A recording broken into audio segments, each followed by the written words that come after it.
กี่วันเมื่อฉันและเธอชิดใกล้แต่ฉะไหนเธอห่างฉันไปทุกทีช่างไม่มีน้ำใจใยดีต่อไมตรีสัมพั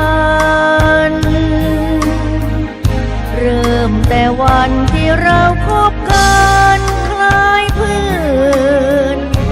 แต่ดูเหมือนมีสิ่งเร้าใจไว้วันปล่อยให้รุมสุมสวงนานวันเปลี่ยนเป็นฉันรักเธอไม่เคยเผยความในใจหากวันใด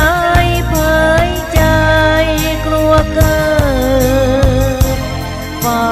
คอยแต่หลงละเมอ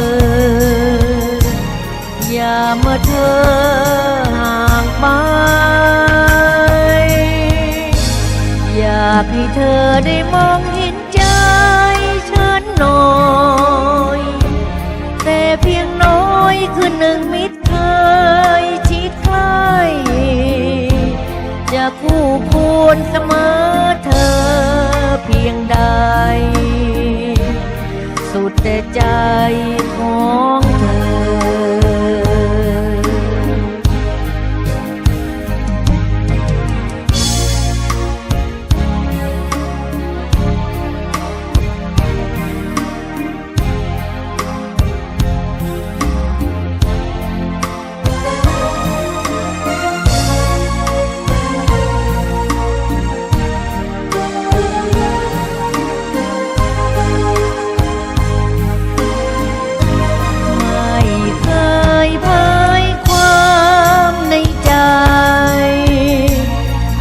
วันใด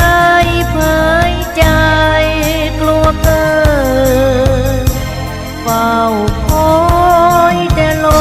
งละเมออย่ามาเธอห่างไปอยากให้เธอได้มองเห็นใจฉันหน่อยแต่เพียงน้อยคือหนึ่งมิตรเคยชิดใกล้